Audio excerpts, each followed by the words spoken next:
Oh my gosh. The energy in here,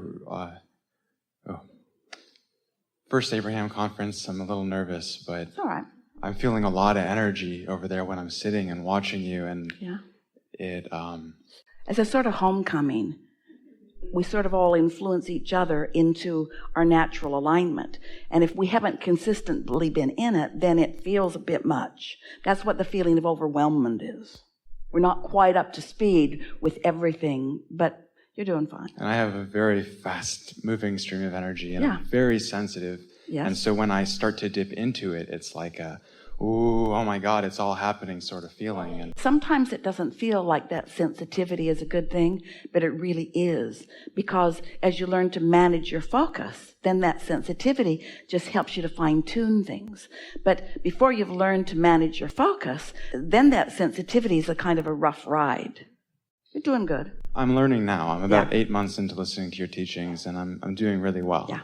The question that I have, I spent like a couple years smoking a lot of weed and eating a lot of psychedelics, and I had a lot of fun, but I also experienced a lot of contrast, and I had to move away from it for a while.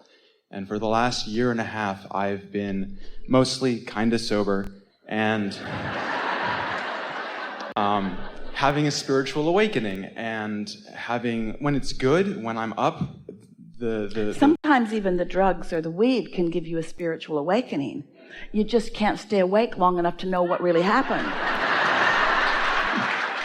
And you can't translate it back into anything that is meaningful. So it can serve as relief from contrast that you haven't been able to manage, but it doesn't help you manage your sensitivity. It doesn't help you manage your vibrational relationship with your inner being. I guess maybe I don't need the relief anymore, and I haven't realized that yet, because I keep wanting to get back to it somehow. Let's talk about this just a little bit. We've been talking a lot about meditation, because if you meditate for 15 or 20 minutes a day, or 25, and you're able to quiet your mind, we'll talk more about that if you want to, and you're able to quiet your mind so that your vibration rises, then as your vibration rises, you become a vibrational equivalent to your inner being, and all that clarity and well-being and homecoming, all of that comes. So we want to talk about the satisfaction factor. Stay with us just for a moment. And the difference, the seemingly slight but actually big difference between relief and satisfaction. Now, everything is incremental. And really, everything is relational. So you've got this inner being with whom you have a vibrational relationship, and most don't even know they have it. So sometimes you stumble into really closeness with your inner being, and sometimes you stumble into really strong separation's too strong a word, but pinching off. And most people don't understand what they're doing or not what they're doing, deliberately or indeliberately. If they're doing it deliberately, then you've got a chance of being a deliberate creator. But if you're just sort of stumbling and finding yourself there without really understanding the vibrational relationship that you have with your inner being, then you're like a cork bobbing on a raging sea. You're just kind of going where the sea takes you. So let's say that you are experiencing true, better word, steady or chronic disconnection. And it is showing up in emotions that feel like boredom, distrust of people, uneasiness, feelings of vulnerability, dissatisfaction, maybe dissatisfaction really amplified. And then you find a way to focus on something, or a way to not focus at all, that causes you to stop activating that vibration that's actually pulling you apart from your inner being. Whenever you do anything that keeps you from that being activated, like go to sleep, or like change the subject, which is really hard because law of attraction won't let loose of it, or meditate, or use some substance, then when anything causes a diffusion of those thoughts that are causing you to pull apart from your inner being, you feel relief. We just want to point out that there's a huge difference in control of the feeling of relief and the feeling of satisfaction. Of the feeling of relief and the feeling of satisfaction and the feeling of enthusiasm and the feeling of eagerness for life and the feeling of passion and the feeling of love and a feeling of appreciation and so forth. So certainly nothing wrong. In other words, if you saw someone writhing in the street with some sort of thing happening to them, you would do anything you could to bring them relief, maybe even club them over the head. You would want them to find relief. And that's not the remedy that we would encourage that you keep doing with them. Oh, that worked. My little kid broke his foot, so I just made him so he couldn't focus. And now every time he gets off kilter, I just club him over the head again. We're not encouraging any clubbing over the head. Let us be very clear to get this into the recording. We're not encouraging clubbing anyone over the head. But you get the point that we're making. So drugs are helpful maybe to give you some relief, but they're not helpful in helping you get hold of your connection with who you really are and moving you into greater and greater clarity about the powerful and deliberate creator that you're born to be. So there are two things that cause someone to continue an addiction to something. And the addiction, you can be addicted to a lot of things. You can be addicted to thoughts and addicted to people and addicted to substances. So by addicted, we just mean drawn to them in such a way that it feels to you that you're sort of out of control, that there's something else that's sort of dictating your behavior. So there are two things that perpetuate that. And both of them are about one thing, which is law of attraction. But have you ever gotten off on a subject where you were complaining? And as you focused upon it, more complaints came to your mind until you're actually remembering lots of other things in your life that was sort of kind of like that. And then you start attracting people that want to complain with you about it too. And then they start remembering lots of other things that were sort of kind of like that. And before you know it, you've got a real thing going on that doesn't feel good and isn't beneficial to you. And it's not long before things like it start manifesting in your experience, because law of attraction is a very powerful thing. So that's the law of attraction aspect. But the other aspect is the cells of your body are really, really good adapters. And the reason that they adapt is because they are cooperative components to the whole. So when you introduce something to your body that it is not accustomed to, your body will do everything that it can to adapt to the new substance, because your body, thinking mechanism that those trillions of cells are, your body knows that pushing against something will cut you off from source energy right away. The cells of your body have this intelligence that goes like this. There is no exclusion in this universe. There's no pushing against anything. That's what adaptation is. So the cells of your body do their very best to adapt to what you have ingested or however it's getting into your body, which translates to you like a craving. If you go for as little as 3 days without continuing that, and sometimes that's hard.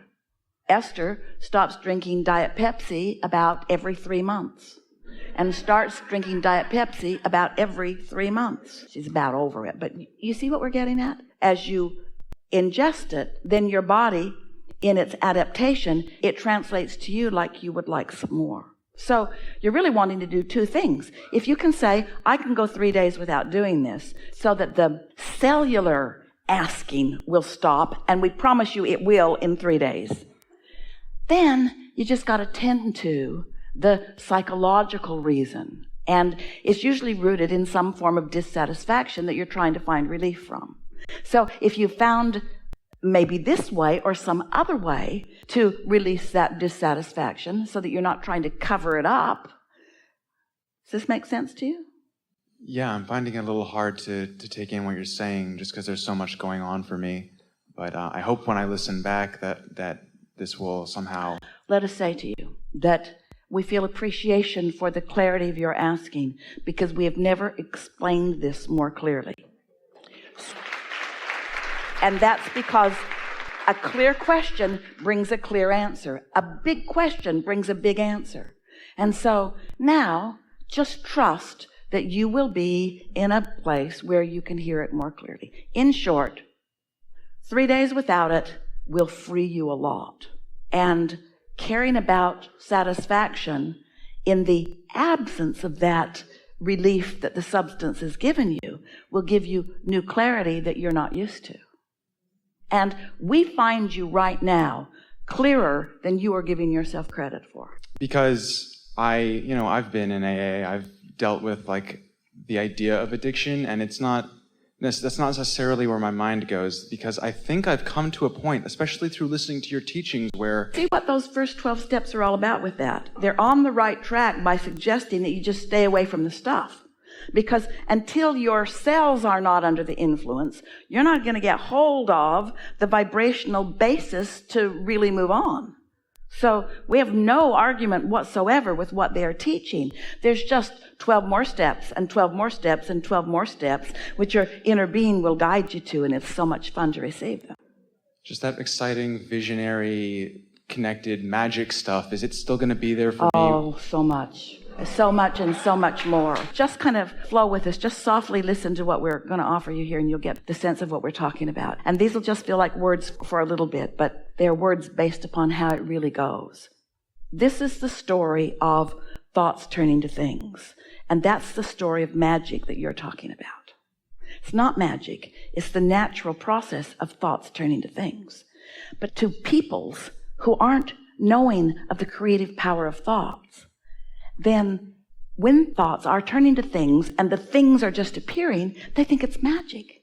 But it isn't magic. It's the natural consequence of holding yourself in steady alignment. So this is the best way for you to hear this. Let's say, for whatever reason, you've been blocking your connection with Source. So you don't feel that magic. And we're talking about you and lots of other people. You don't feel that magic. In fact, crappy things are happening all the time. It not only feels not like magic, it feels like black magic. It feels like somebody's working against you.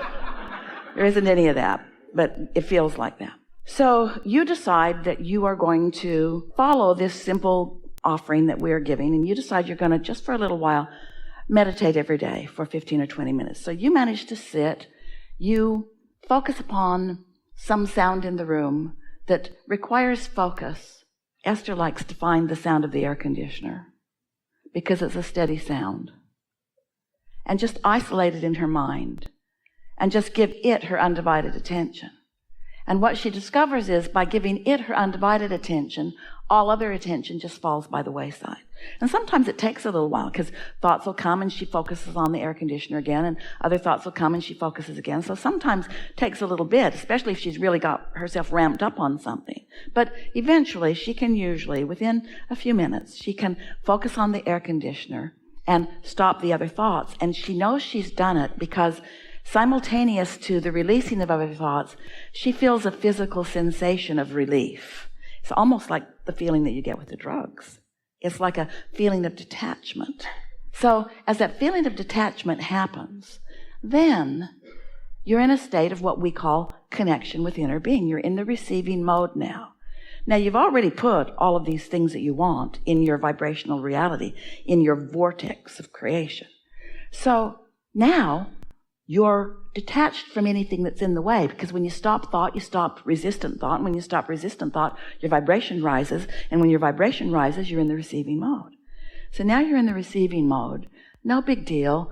There's not going to be writing on the wall. The sky isn't going to part. Thunderous things aren't going to come. Not that kind of magic. Just an idea of something will occur to you. Like you might just get an impulse that you want to go somewhere. Maybe to 7-Eleven to buy a lottery ticket or to get a Slurpee. Just a feeling. And it's a strong enough thought, and it feels satisfying enough that you decide to go do it. And in that process, you meet someone and you just have a really good time, and then another, and suddenly you begin to feel, Esther will say, the magic's here. She can just feel when things are just flowing. It's almost like her feet are on the ground, and everyone that she encounters is adding something lovely to her experience. You see what we're getting at? That other day, we'll be very quick about this. She was on an airplane. She was focused upon satisfaction. She was on Delta. She was flying first class. Pretty easy to feel satisfaction. But easy to not feel satisfaction. You can find dissatisfaction everywhere you are too. She was pointed towards satisfaction. She was thinking, I'm so comfortable. And then she adjusted her seat. Oh, that's even better. And then she got out her neck pillow. Oh, I love this pillow so much. And then she thought, ooh, I'm just a tiny bit chilly, just a tiny bit.